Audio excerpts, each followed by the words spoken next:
আজ আমরা যে গল্পটি শুনতে চলেছি তা শুধু একটি উপন্যাস নয়, এটি এক টুকরো বাঙালির জীবন, বাঁচা মরার লড়াই এবং নদীর সঙ্গে গড়ে ওঠা এক গভীর সম্পর্কের গল্প। বন্দ্যোপাধ্যায়ের লেখা পদ্মা নদীর মাঝি বাংলা সাহিত্যের এক অমূল্য রত্ন। এই উপন্যাসে আছে দরিদ্র জেলেদের জীবনের কঠিন বাস্তবতা, প্রেম, বঞ্চনা আর সমাজের নির্মম। আপনি কি জানেন, কুবের আর কপিলার প্রেমের মাঝেও লুকিয়ে আছে শ্রেণীসংগ্রাম আর বাস্তব সমাজ ব্যবস্থার নির্মমতা? তাহলে চলুন ডুব দিই পদ্মার জলে, সেই জীবনগাথায়। এই মুভিটি শুরু হয় কেতুপুর নামক একটা জায়গাকে দেখিয়ে, যেখানে অধিকাংশ লোকই পদ্মা মাছ ধরে নিজেদের জীবিকা নির্বাহ করে। অন্যান্য মাঝিদের মতন কুবের অন্যের নৌকায় নিয়ে গিয়ে মাছ ধরে সেটা নিয়ে কোনো রকমে তার সংসারটা চালায়। এমনই একদিন সকালে কুবের দুটো ইলিশ মাছ নিয়ে বাড়ি ফিরছিল, তখন একজন না বলে কুবেরের ছেলের সন্তান হয়েছে। তা কুবের তো কালো, তাহলে তার ছেলে কি করে ফর্সা হয়? মানে কিরকম চিন্তাভাবনা আগেকার লোকের। তখন কুবেরের সঙ্গে যাওয়া লোকটি বলে কুবেরের বউ ফর্সা, সেই জন্যই হয়তো ফর্সা হয়েছে। নাম মানে কুবের তো বাড়িতে থাকে না রাতবিরেতে, তাই জিজ্ঞাসা করলাম, তা কুবের আমি তোকে খুশির খবর দিলাম, তোমাকে একটা ইলিশ মাছ দিয়ে যা। তখন কুবের ভালোভাবেই তাকে একটা ইলিশ মাছ দিয়ে যায়। কুবের বাড়ি যায়, বাড়ি গিয়ে দেখে তার সদ্যজাত সন্তান, আর তাছাড়াও তার এক মেয়ে আর এক ছেলে সন্তানও আছে। এই যে দেখছেন, এটা কুবেরের স্ত্রী। কুবেরের স্ত্রী জন্মগতভাবে একটা পা খোড়া। এ ব্যাপারটা নিয়ে কুবেরের কোনো দুঃখ নেই, কারণ সে জেনে বুঝে তাকে বিয়ে করেছে। কুবেরের বউয়ের নাম মালা। মালা বলে, এবারে চালগুলো যদি না ঠিক করো তাহলে বাচ্চাগুলোর গায়ে জল পড়বে, চালগুলো ঠিক করে নিও। কুবের বলে হোসেন মিয়া শোল দেবে বলেছিল, হোসেন মিয়া কলকাতায় ফিরুক, তাহলে শোল দিয়ে চালটা ছাই নেব। আর আপনাদের সুবিধার্থে বলে রাখি, শোল হলো এক প্রকার ঘাস। এই ঘাসগুলো একটু মোটা হয় এবং ছাউনি দিতে কাজে লাগে। আগেকার দিনে মানুষ এভাবেই ছাউনি দিত।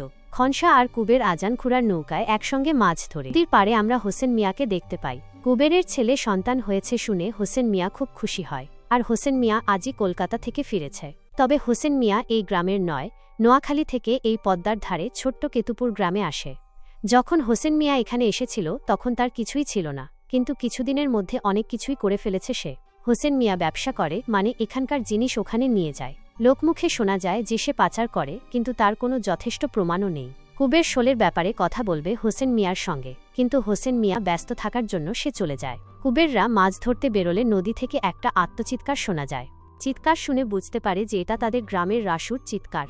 ঘনসা বলে, রাসু হোসেন মিয়ার সাথে ময়না দ্বীপে গিয়েছিল না তার বউ বাচ্চা নিয়ে, হঠাৎ সে মাঝ নদীতে এসে চিৎকার করছে। আর ময়না দ্বীপ হচ্ছে সুন্দরবন সংলগ্ন একটা ছোট্ট দ্বীপ। এই দ্বীপটা হোসেন মিয়া কিনেছিল। কোনো জাত ধর্ম থাকবে না, এই কারণে হোসেন মিয়া এই ময়না দ্বীপটাকে কিনেছিল। আর এখানে কোনো মন্দির মসজিদ কিছুই নেই। তবে হোসেন মিয়া গ্রামের লোকের খাওয়া পড়া সবকিছু দেবে বলে ময়না দ্বীপে নিয়ে যায়, কিন্তু হোসেন মিয়া জোরপূর্বক কাউকে নিয়ে যায় না ময়না দ্বীপে। কেউ যদি যেতে চায় তাহলে নিয়ে যায়। হোসেন মিয়ার ময়না দ্বীপে রাসুও গেছিল, কিন্তু হঠাৎ ফিরে এলো কেন বুঝতে পারে না। তখন কুবের নৌকাটাকে ঘুরিয়ে রাসুর কাছে নিয়ে যায়, রাসুকে বাঁচায়, তারপরে গ্রামে ফিরিয়ে এনে তাকে খেতে দেওয়া হয়। রাসু সুস্থ হলে জিজ্ঞাসা করে যে, তোর এরকম দশা হলো কি করে? তোর বউ বাচ্চাই বা কোথায়?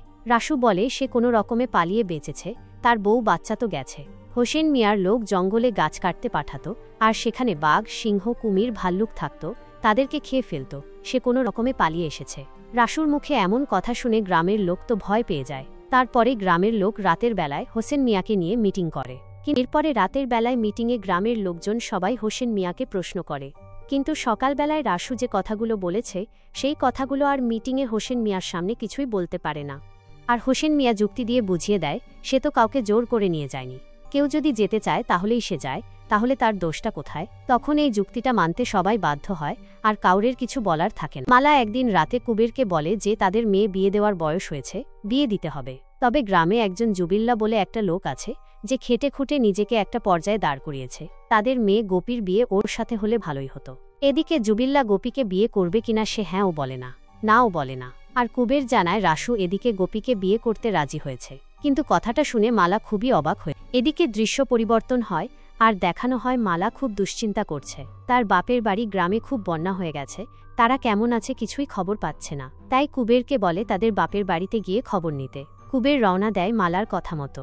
তারপরে এসে কুবের দেখে যে তার শ্বশুরবাড়ি গ্রাম সত্যি বন্যায় ডুবে গেছে। কুবের তো দেখে একটা মাচা পেতে কোনো রকমে তার শ্বশুরবাড়ির লোকজন টিকে আছে। কুবের তার শ্বশুর শাশুড়িকে তার বাড়ি যেতে বলে, কিন্তু তার শ্বশুর বলে, এই গরু ছাগলকে দেখবে কে তোমার বাড়ি গেলে? কুবেরের শ্বশুর বলে, তুমি এই বাচ্চা কাচ্চাগুলোকে নিয়ে যাও, আর কপিলাকে নিয়ে যাও। কপিলা হচ্ছে মালার বোন।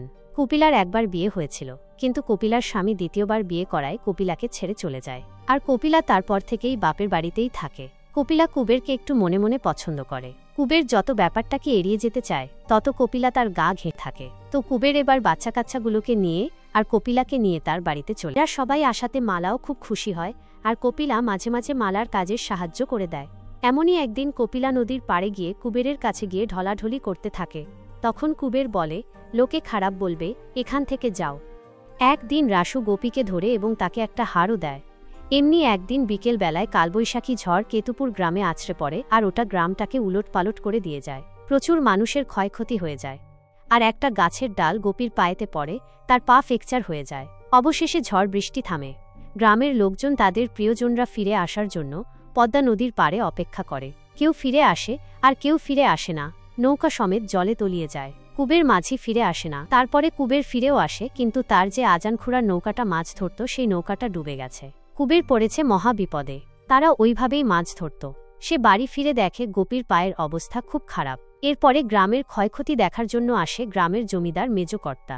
গোটা গ্রামটাকে ঘুরে ঘুরে দেখে কার কোথায় ক্ষয়ক্ষতি হয়েছে। তেমনি চলে যায় কুবেরের বাড়ি। কুবেরের ছেলে সন্তান হয়েছে শুনে খুব খুশি হয়। আর কিছু পয়সা দিতে গেলে কুবের কিছু বলে না, কিন্তু ব্যাপারটা ঠিকভাবে নেয়ও না। কারণ কুবের ভাবে মেজকর্তার সঙ্গে হয়তো মালার কোনো সম্পর্ক আছে। হোসেন মিয়া বলে সাহায্য করবে, কিন্তু নগদ কোনো অর্থ দেবে না। সে তাদের ছাউনি পাকাতে হয়তো শোন, খড়, এমনকি খড় বেঁধেও দেবে। এগুলো দিয়ে সাহায্য করতে পারে, কিন্তু তাদেরকে একটা করে টিপছাপ দিতে হবে। এবার দৃশ্য পরিবর্তন হয় আর দেখানো হয় গোপীর পায়ের অবস্থা খুব খারাপ। তাকে হসপিটালে নিয়ে যাওয়া হয়। গোপীর সঙ্গে কুবের, রাসু আর কপিলা আসে। গোপীর পা অপারেশন করতে হবে, তার জন্য 2-3 দিন থাকতে হবে। সেই জন্য কুবের বলে যে কপিলাকে বাদবাকি লোকের সঙ্গে বা রাসুর সঙ্গে তুমি বাড়ি চলে যাও। কিন্তু রাসুর সঙ্গে বাদবাকি লোকেরা চলে গেলেও কপিলা যায় না। কপিলা থেকে যায়। এরপরে রাত হয়ে যায়, কিন্তু মেয়ে মানুষকে তো আর রাস্তায় থাকা যায় না, তাই একটা আটচলার মতন ঘর নিয়ে নেয়। তারপরে তারা বাড়িও আসে। তারপরে কপিলা গল্প করে দিদিকে বলে কুবের অনেকবার বলেছিল তাকে বাড়ি আসার জন্য, কিন্তু সে আসেনি। কারণ গোপী নাকি মাসি মাসি করে খুব পাগল, আর শেষমেশ ঘুমের ঔষধেও ঘুমাইল। তারপরে ডাক্তার আমাদেরকে বলল, এখানে থেকে কাজ নেই, তোমরা বাড়ি চলে যাও। ঘাটে এসে দেখে একটাও নৌকা নেই। মেয়ে মানুষ, রাত হয়ে গেছে, কোথায় থাকবো? তাই শেষমেশে মুক্তার বাবু তার বাড়িতে নিয়ে যায়, আর আমরা সেই রাতটা ওখানেই কাটাই। আসলে কপিলা হচ্ছে খুব চতুর্বুদ্ধি মেয়ে মানুষ। যদি একেবারেই মিথ্যা বলতো, তাহলে তার মিথ্যাকে ঢাকতে আরও অনেক মিথ্যা বলতে হতো, তাহলে ধরা পড়ার সম্ভাবনা বেশি হতো। তাহলে সত্য কোনোদিন চাপা থাকে না, সেই জন্য সে চালাকি করল। যাই হোক, এরপরে গোপীকে বাড়ি আনা হয়। তারপরে দেখানো হয় কপিলার স্বামী কপিলাকে নিতে এসেছে, কারণ তার আরেকটা স্ত্রী মারা গেছে। এবার কপিলার প্রতি তার টান হয়েছে। এতে কপিলা আর কুবেরের ভালো না লাগলেও মালা বেশ খুশিই হয়। যাই হোক, বোনের সংসার হতে যাচ্ছে নতুন করে, আর তার মনে একটা সন্দেহ ছিল। আর এদিকে কুবের শ্যামা দাসের সঙ্গে, মানে কপিলার স্বামীর সাথে মুখে হাসি মনের রাগ নিয়ে কথা বলতে থাকে। কুবের এতদিন কপিলাকে এড়িয়ে চলল, কোথাও যেন একটা টান অনুভূতি এখন জন্ম দিয়েছে। কপিলা সে তার স্বামীর সঙ্গে চলেও যায়। এতে কুবেরের খারাপ লাগে, কষ্ট হয়, কিন্তু তার তো আর কিছু করার নেই। হোসেন মিয়া কুবেরকে ডাক পাঠায়। কুবেরকে বলে তার নৌকায় কাজ করার জন্য। কুবের রাজি হয়ে যায়। একে তো তার কাছে কাজ ছিল না, এ যেন সোনায় সোহাগা হয়ে গেল। তার উপরে আবার হোসেন মিয়ার নৌকা। হোসেন মিয়ার নৌকা যেমন বড় ছিল, তেমনি তার কাছে কাজ করলে সম্মানও পাওয়া যেত, আবার তার আর্থিক উন্নতি হতো। সেই জন্য সে একেবারেই হ্যাঁ করে দেয়। তারপরে হোসেন মিয়ার নৌকায় কাজ শুরু করে দেয় কুবের। কুবের জানতে পারল হোসেন মিয়া ইম্পোর্ট আউটপুটের ব্যবসা করে, মানে এখানকার মাল কম দামে কিনে বাইরে বেশি দামে বিক্রি করে। তারপরে হোসেন মিয়া একদিন কুবেরকে প্রস্তাব দেয় ময়না দ্বীপে বেড়াতে নিয়ে যাওয়ার জন্য।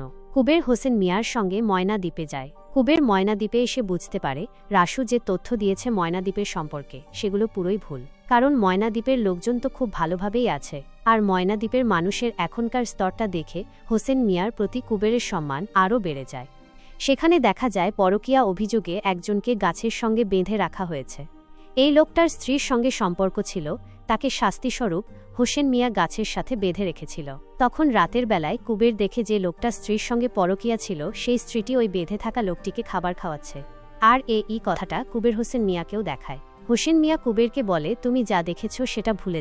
এরপরে সকালবেলায় ওই লোকটার স্বামীকে ময়নাদ্বীপ থেকে গ্রামে পাঠিয়ে দেয়। হোসেন মিয়া বুঝতে পেরেছে মেয়েটি যখন ওই লোকটিকে ভালোবাসে, ওর সঙ্গে থাক, আর তার স্বামী যদি জানতে পারে এখানে মারামারি হবে, তার থেকে তাকে গ্রামে পাঠিয়ে দেওয়াই ভালো। হোসেন মিয়া সবসময় ময়নাদ্বীপে শান্তি বজায় রাখতে চায়, সেই জন্য সেই কাজটা করল। এদিকে দেখানো হয় কুবেরের মেয়ে গোপীর পায়ের অবস্থা খুব খারাপ। এদিকে কুবের বাড়িতে নেই। তখন মালা সিদ্ধান্ত নেয় সে যাবে গোপীর সাথে, আর সে ঠিক করে যে সেও তার পাটা দেখাবে যদি কোনো কারণে ঠিক হয়। আর সঙ্গে যাওয়ার জন্য মেজ কর্তা নৌকা দেয়, আর সঙ্গে যায় রাসু। এদিকে কুবের বাড়ি আসে। কুবের বাড়ি এসে যেতে পারে যে মেজ কর্তার নৌকা নিয়ে মালা গেছে গোপীকে হাসপাতালে। কুবেরের খুব রাগ হয়। এরপরে মালারা বাড়ি ফেরে। মালারা বাড়ি ফেরার পর কথায় কথায় কুবের ঝগড়া বাঁধিয়ে দেয়, আর একবারে হাতাহাতিতেও লেগে যায়। এরপরে রাতের বেলায় মাথা ঠান্ডা হলে কুবের মালার কাছে ক্ষমা চায়। এরপরে একদিন কুবের হাটে যাওয়ার নাম করে কপিলার শ্বশুর বাড়িতে আসে। কুবের এসে দেখে কপিলা তার স্বামী শ্যামাদাসের সঙ্গে ভালোই আছে। কুবের সেখানে অসুস্থ হয়ে যায় আর তার গা জ্বরে পুড়ে যাচ্ছে। কপিলা কুবেরকে একটা শোয়ার ব্যবস্থা করে দেয়, আর কপিলা তার স্বামীর সঙ্গে অন্য ঘরে শুতে চলে যায়। কুবেরের শরীর একটু ঠিক হলে সকালবেলায় দেখে যে কপিলা তাকে একটা নোংরা জায়গায় শুতে দিয়েছে।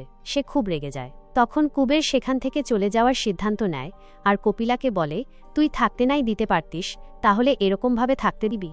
কপিলা বলে, রাগ করো না মাঝি, আমার আর কিছুই করার নেই, আমি পরের ঘরের মেয়ে, এটা আমার শ্বশুরবাড়ি। পরেই কুবের কপিলার বাড়ি থেকে চলে আসে। তারপরে সে সংসারে মন দেয়। এদিকে গোপীর পায়ের অবস্থারও আস্তে আস্তে উন্নতি ঘটছে। এর মধ্যেই অনেকটা সময় কেটে যায়। দোলের সময় কুবেররা তার শ্বশুর বাড়িতে যায়। কপিলাও আসে তার বাবার বাড়িতে। এইবারে কুবের কপিলাকে অতটা গুরুত্ব দেয় না। কপিলার খারাপ লাগে। যাই হোক, এখানে আবার কপিলার শালী সুযোগ নিয়ে কুবেরকে রং মাখিয়ে দেয়। এরপরে কুবের স্নান করতে পুকুরে যায়, আর কপিলাও জলের কলসি নিয়ে পুকুরে যায়।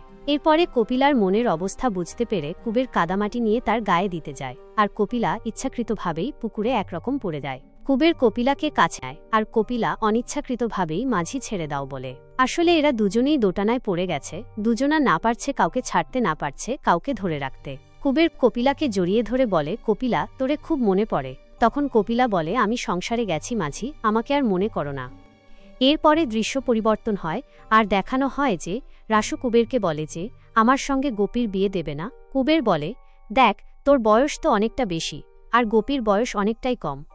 কুবের বলে, হোসেন মিয়া একটা ভালো পাত্র দেখে দিয়েছে, ওর সঙ্গে বিয়ে ঠিক করে ফেলেছি। তখন রাসু রেগে গিয়ে বলে, আমি তোমাকে সর্বনাশ করে দেব কুবের। কুবের তার পছন্দের পাত্রের সঙ্গে গোপীর বিয়ে দিয়ে দেয়। বিয়েটা খুব ভালোভাবেই হয়। এতে মালা ও কুবের স্বস্তির নিঃশ্বাস ফেলেন। এমনই একদিন রাতের বেলায় মাছ ধরে ফিরতে ফিরতে মাঝরাত হয়ে যায়, আর তার জন্য অপেক্ষা করছে কপিলা। কপিলা কাঁদতে কাঁদতে বলে, তুমি এখান থেকে চলে যাও মাঝি, না হলে তোমাকে পুলিশে ধরে নিয়ে যাবে। আসলে হয়েছেটা কি, রাসুর একটা বৃদ্ধ মামা ছিল। সারা জীবনের সঞ্চয় একটা কলসির মধ্যে ভরে মাটির নিচে পুঁতে রাখত। আগেকার দিনে এরকমই মানুষজন করত। যাই হোক, পুলিশের বাড়িতে তল্লাশি করতে রাসুর বাড়িতে কিছু পায় না। পরের রাসু বলে দেয় কুবেরের বাড়িতে তল্লাশি করতে। পুলিশ কুবেরের বাড়িতে তল্লাশি করে সেই কলসিটা পেয়ে যায়। রাসু সেই কলসিটা কুবেরের বাড়িতেই লুকিয়ে রেখেছিল। চুরি দেয় কুবের এবার ফেঁসে গেল। কুবের বুঝতে পারে যে রাসু তাকে ভালোভাবেই ফাঁসিয়েছে, কারণ রাসু বলেছিল যে সে যদি গোপীকে না পায় তার সর্বনাশ করবে। সাহায্যের জন্য কুবের হোসেন মিয়ার বাড়িতে যায়। হোসেন মিয়া বলে, আমি বুঝতে পারছি তুমি খুব বাজেভাবে ফেঁসে গেছ। তখন হোসেন মিয়া কুবেরকে বলে, তুমি ময়নাদ্বীপে যাবে? কুবের বলে, আমি ময়নাদ্বীপে? আমার পরিবার তো এখানে, তাহলে আমি ময়নাদ্বীপে গিয়ে কি করব? তখন হোসেন মিয়া বলে, তোমার একটা মাত্রই উপায়, তুমি ময়নাদ্বীপে চলে যাও। আমি এই পরিস্থিতি সামলে নিচ্ছি, আর কিছুদিন পর তোমার বউ বাচ্চাকে আমি ময়নাদ্বীপে পাঠিয়ে দেব। হোসেন মিয়া বলে, যতদিন সমস্যাটা না মেটে ততদিন বউ বাচ্চাকে আমি দেখব, তুমি ময়নাদ্বীপে চলে যাও।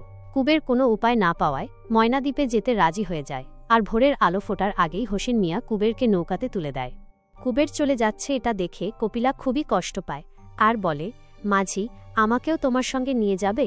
কুবের আবেগী হয়ে পড়ে, তার পরিবার তার সঙ্গে নেই, সে আর কি করবে। তখন কপিলাকেই তার সঙ্গে নিয়ে যায়, আর কপিলা সব ছেড়ে ছুড়ে তার সঙ্গে ময়নাদ্বীপে চলে যায়। এদিকে আমরা দেখতে পাই মালা একাকী বসে আছে। সবকিছুর মধ্যে দিয়ে মালাই নিঃসঙ্গ হয়ে পড়েছে, আর মুভিটি এখানেই সমাপ্তি ঘটে। যদি ভিডিওটি ভালো লেগে থাকে তাহলে একটা লাইক দিন, কমেন্টে জানান আপনার মতামত, আর আমাদের চ্যানেলটি সাবস্ক্রাইব করতে ভুলবেন না। আরও এমন অসাধারণ সাহিত্য ও সিনেমার গল্প নিয়ে আমরা আবার আসছি। সঙ্গে থাকুন বিনোদন জগতের সঙ্গে। ধন্যবাদ।